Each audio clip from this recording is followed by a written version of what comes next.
All right, this is the third. Well, it's like the fifth or sixth game of KOS-MOS. We caught the first part of the match where Turdz won a close game to take a 1-0 lead.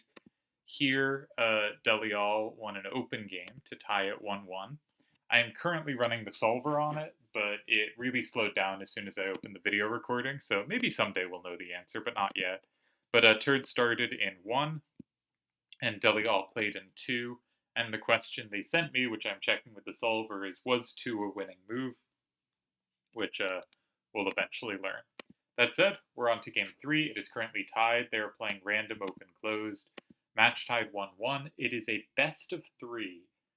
Keep in mind it is same plus wall. No plus. Very weird. Combo random. My internet not working? That would be a problem. That said, sorry, just wanted to make sure I caught this. It's still not found any ties for Turdz after Deli's move. If so, it's pretty rare to get a win on just off the spot on second turn, especially if you look at the position. A non-capture against corner start. Maybe there was a ton of combo play against anything that could land in 4, and it got really tricky. They didn't send me the rest of the move order. But maybe it's in the KOS-MOS chat. We can check there too. Sorry for the discombobulated start. They did put it there. Turdz went in 9, which is, after 1 and 2, something you do when you really don't want to interact with anything on the board. Can be the correct square.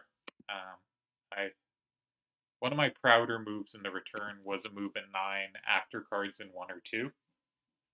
But it was not so much out of I can't interact, it's that I think neither of us could interact. And so I was sort of passing time and forcing them to commit to a relevant square or start blocking squares or setting new things up that I could play well off. It was an interesting game. I also had that game against Deli. Ended up as a tie. Okay, we have a weak corner starter. I think this is often a good path in a rule set where you're not going to be able to pull off the normal things, right? This just gives you something you can take back on first turn, and that's always fairly comfortable to have. One thing the solver has really taught me is that weak corners tend not to be very high pressure in open. They tend to be something you can do, but clearly not the kind of most pressuring path. On the other hand, they're sort of just more draw oriented, right? They're also a move where you're a little less likely to face extreme pressure, right? If you start with a strong corner and there's setups, it has more likelihood to swing either way, while a weak corner is kind of directing the game a little bit towards a tie. The solver still has not found a tie. It is still running slowly. I guess we'll close this window, though it looks like a really nice win for Deli. Actually, we have the rest of the move order. 1, 2, 9, 4. Let's think about it. Okay, so Deli locks in 1. 1, 2, 9, 4, 5, and the Q's winning for Deli. 7, 8, 6, 3. 7, 8, 6, 3. Oh, Turdz has no left power. Yeah, that's tough.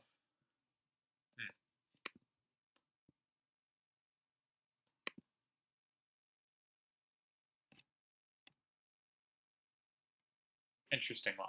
Okay, I don't want to spend too much time there. Let's get back to this game, though Deli will be taking his time.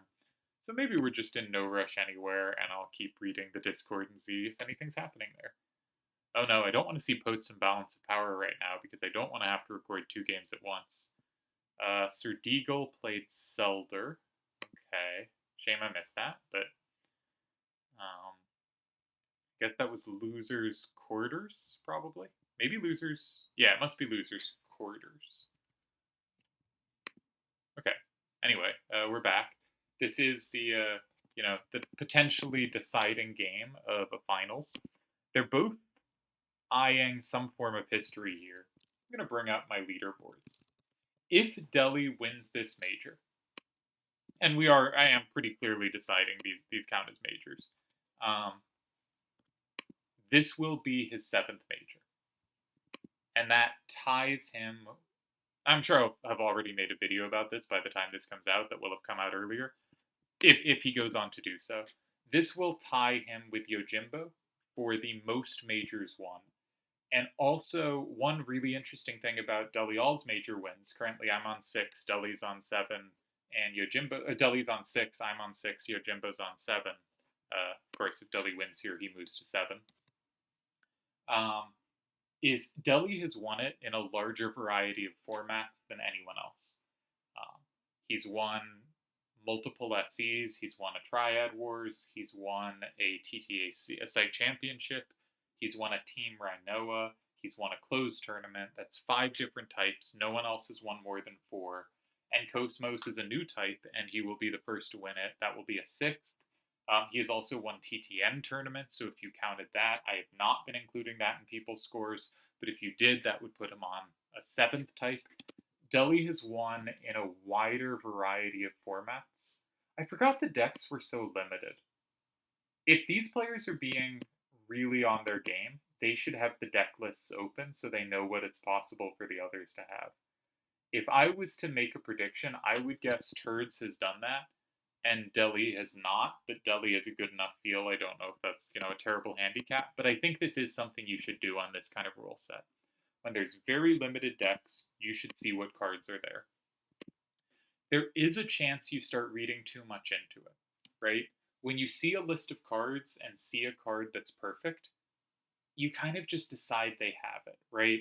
It's like, I'm making a bunch of poker analogies recently, but in poker, if someone has the nuts, the best possible hand, and then say the turn comes and another card comes, and what are the nuts changes? What's the best possible hand changes? So they now have the second best possible hand, right? There is a really important question. Does the other person have the new best hand or not? And weaker and newer players will start to see the possibility of that hand much more than it exists or makes sense based on how they've played the previous parts, because focusing on whether they have that hand or not makes them really overestimate the probability of that hand, because it feels like this binary, instead of there's some percent of that hand, some percent of these other set of hands, some percent of this hand, right? When we turn things into they have it or they don't, we tend to miss the range. And sometimes I notice by looking at cards, incidentally, the solver has still not found a tie. By looking at cards, you start to lock in what you think they have in an overly confident way that is actually bad for your chances. That said, I still think for almost every player, it is plus equity to be looking at the cards. There's 1 level, there's 6 decks, that's 66 cards. You should know what's available. And especially given that there is same but no plus, right? How many cards are there that have a 7 to the left and a 1 down? That is useful information to know. If the answer is 0, that is very much worth knowing. If the answer is not 0, that's worth knowing too, right? You really want to know if it's 0 or more than 0. Now, in this case, is that all that important? Maybe not, because a same there is unlikely to combo other things unless there's something in 2. So, in general, I wouldn't be too worried about that exactly, but you get my point, I hope. Incidentally, if we remember one of the games we saw, we had a very similar structure, except Deli had played the card Turdz had played the card in 5, and Deli had played a card in 7. But it was the same card in 5, and Turdz played 1881 in 2. Turdz said, I'm going to limit the combo potential off this card, and I'm going to go for the J. Now, I haven't specifically thought much about whether you'd want the J or the slash, or whether it's possible to set up stuff. Without plus on, slashes are less good. So I think there's actually a pretty good chance we see the J again, and specifically a J in 2. Yes, exactly. Good job predicting me. I admittedly said that after I reloaded and saw the card, but, it's pretty clear where I was directed. This is saying that Turdz wants to make the game up, down, over, side to side, right? With plus wall on, it's really hard to go in 6 or 8, right? If you just get comboed, like, what are we doing here? And so you don't know what numbers are safe to face out, right? If it was same plus, you could really consider that kind of move. So 6 and 8 are kind of out. 3 and 9, you just don't have the combo potential to justify that type of move, so you're really left with 1, 2, or 4. You go for the slash or one of the J's. The slash is usually preferable if you have a lot of setup potential, and it's just hard to without plus. Specifically, it's hard to have setups where you have a rule going in effect on 2 different squares rather than just 1. Now, if you want that, thus you're kind of left with 2 and 4, and there you have some choices to make. 1, do you want the game to be up, down, or side to side? 2, is there one of those squares you want to remove? Here, I'm going to guess Turdz didn't have a capture in 2, and so he thought it was useful to remove the 2 square, just get rid of any potential stuff there. It is possible Turdz has some combo potential in 6 or 5, and can combo through 5, 2, 2, but I think that's not really likely to be the reasoning here. I think this is likely to just be a card that's easy to take back. One difficulty about setting up J's is, right, if you go in 2, you're making the game way more up-down, right? There's a good chance you end up in a T where it's going to be down power mattering. And you've just given up a card that is good up-down. But if you, say, have 2 up-down cards and 1 side-to-side card, and you use the side-to-side, the up-downs might not be able to recapture that. So you're often incentivized to use the up-down because it's easy to recapture for you, but it's also a card you'd want to hold on to. And this can be a tricky thing in setting up Jays, and we'll see how it works out for him. Yeah, so I was talking about Legacy here. So Delial would win a 7th tournament and a 6th different type, not even including TTN. And I mean clearly different types. Like, SEs and TWs, I guess, are pretty similar, but TTAC is a very different type of tournament. All Closed is very different. Team Rhinoas are very different. This is, many different formats, and this is the first tournament format to have random in it, so it is obviously different too. And I don't mean random open closed. I mean random in the rules, not the open closed part. So this would be Deli 7th. Deli has already taken the lead for total icons. He took it in both, either this tournament or KOS-MOS was enough to get him there, but he now takes a lead of two more icons than any other player has had. He also has the most exactly quarterfinals finishes. And yeah, obviously Delial has a sparkling resume, but tying Yojimbo for most titles would be a really big deal. I think there's a moment where Delial is the all-time tournament's leader, but it's quite short. I think he hits 3 just before Seto does, but I'm not sure. Seto could get there first. They're in a race to 3, then everyone takes a little while after that, and I think I'm the first to 4. And then Seto follows, and then Yojimbo and Deli follow. And then Yojimbo takes the lead, and Deli comes close to catching up, but doesn't quite get there. Deli goes in 7. This is the AI square. So the downside of this move is it just gives away 8. The upside is it can force action such that you know you have certain squares. One advantage for Turdz here is he can choose which card to put in 8. Now, maybe there's cards he can't put in 8 because if that card flips 7 in a way where it's weak to 7, then Deli goes in 4 and you're in trouble. But you usually don't have any cards in 8 that flip 7 in a bad way. So you have a lot of choice about which cards to keep, and you mostly just keep 2 down-facing sweepers. I think this is promising for Turdz. I would rather be Turdz here. Now, it's possible Deli has really good cards for 4 and 6, but I usually, again, I don't know what their cards are, but I usually like being on the side of the T where I have the locked-in card. And Turdz has, both is going to have the locked-in card, but has optionality of how to do so. The question is, does he have good sweepers? Now, I sort of predicted that he couldn't take an 8 from 2. That doesn't mean he can't take an 8 facing up from 1 or 3, but it also might mean he can't. I don't feel very strongly about that prediction. That wasn't a big part of why I thought he went 2, so I wouldn't bank on that if I was Deli. On the other hand, if you're Turdz here, there's only so many cards that can go in 4, right, for Deli. Deli has something for 4. So you have a lot of information. There are only 66 cards available. Many of them obviously won't go in 4. So you can really narrow down what Deli has. I'm not going to do this because I'm lazy, but if you're playing, I think it's kind of mandatory to figure out what Deli has here. Okay, so if Turdz wins, Turdz would win his 3rd title. That would put him, sorry, I'm on the wrong sheet. That would catch him up to Great Sephiroth, Slash of Time, and Cookie. There would be, if he wins, 8 people with 3 titles. Now, I think, and I don't think Turdz would disagree here, I think his 3 titles would be the weakest of the 3 titles. Carver was a very strange tournament where he had to beat Vialva, who's certainly a good player, but that's like all he had to do. And it was a short tournament. This is also a short tournament. He only had to play 3 rounds. That said, Turdz has played very well for a very long time. Okay, so Deli is saying I have 4. Turdz went in 8. Deli went in 6. Deli's saying you take this, I combo back through 4. I probably have a same in 4. And I'm getting myself at least a tie. Right, because he can't plus wall that card. So he can't combo through 4 without a same. So we know what his last card is. If we bring up a thing and just look for stuff with a 2 to the right and an 8 down, with 6 decks, it's got to be just one card available, right?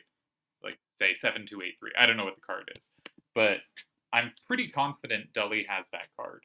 It's kind of hard for Turdz to have 4, so this is pretty interestingly set up by Deli. One of the interesting things about making a forcing move like 7 is Turdz really has to go 8. In open, you can go other squares. Maybe there's a case for 1, but let's say Turdz has to go 8. Because against the range of what Deli could have, 8 has to be best. Against the specifics, maybe 1, maybe 3, maybe something crazy in 4 or 6. But against unknown, you have to go 8. And that means Deli can take a closed game and sort of calculate it out, which is why we saw such a quick move from Deli, is because it had a very clear game plan to it.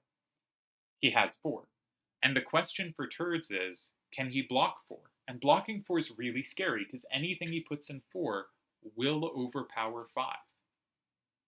And probably won't take 7. And obviously it doesn't flip 5, because 5's already his, but it means if Deli combos, you could just lose on the spot. You probably don't, because you probably have the double capture in 3. But if you go in 4 and can't capture 7, Deli can go in 3 and he gets a tie on second turn, and you probably wanted more than that here. If you go in 3 and Deli has the same in 4, and I think Deli just does it the same in 4, you have to be able to capture that to even get your tie. So, oh, Turdz had it. That's unexpected. Oh, I feel bad for Deli. I did not expect Turdz to have it. He both has the capture of 7 and doesn't overpower towards 5. And that's probably ball game. Except he thought about it a bit. Now, 6186 goes really well in 3, so maybe it takes you a little while to think about this. I think it's possible Deli has a tie, and Turdz's last card is just a little bit too clunky. I think Deli has to go 1, and hope he can't take 2 3s, which is a really tough position to be in. I have swung heavily on what I thought was happening here.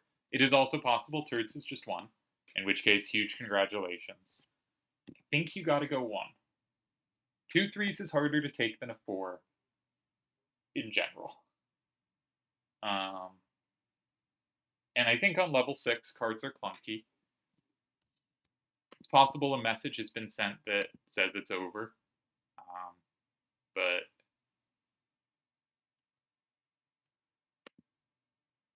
yeah, that's a rough card to face.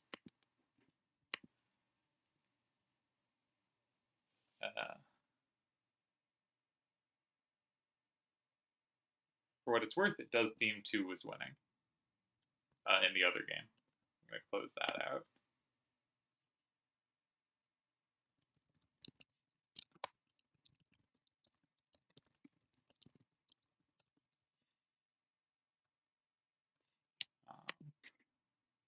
Okay. Deli goes 3. Maybe he didn't even have a card for 1. Entirely possible he didn't.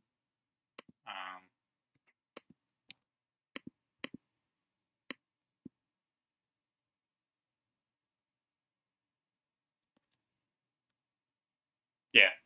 If you can't flip 2, you go 3. If you can't flip 2 from 1, you go 3. If you can flip both from 1, you go 1, I think. But that was not the case here.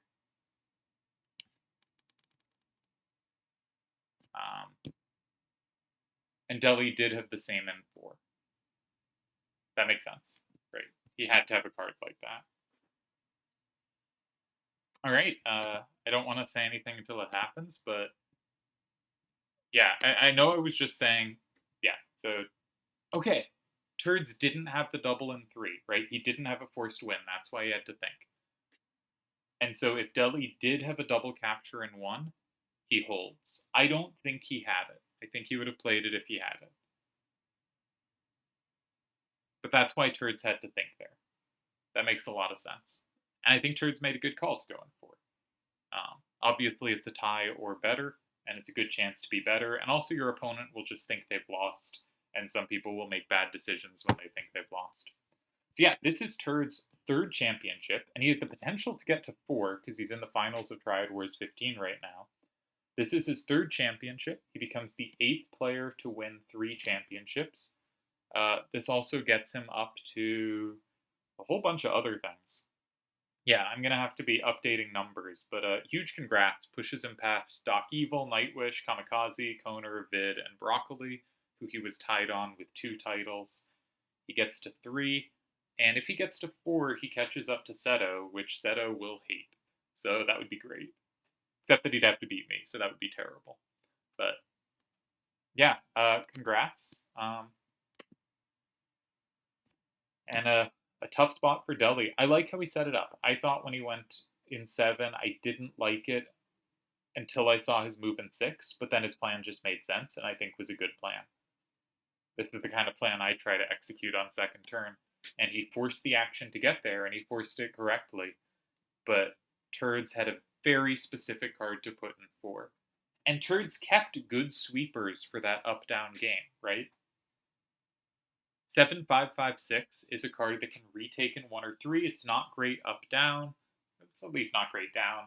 But it covers things in 3, and it also gives you something that can recapture 2 both ways in case you need it. 6186 is a very powerful downward sweeper, and 5863 has some real uses there as well. With the 4 facing out, oh no, there's no plus. With the 3 facing out, I guess the other side can take 6s. But I think Turdz played this well too. I think this was a nice game of closed, and we'll call it there. Congrats to Turdz. Ooh, my screen has a little bit at the top I'll fix. Does that look better? No. Does that look better? Yes. Okay.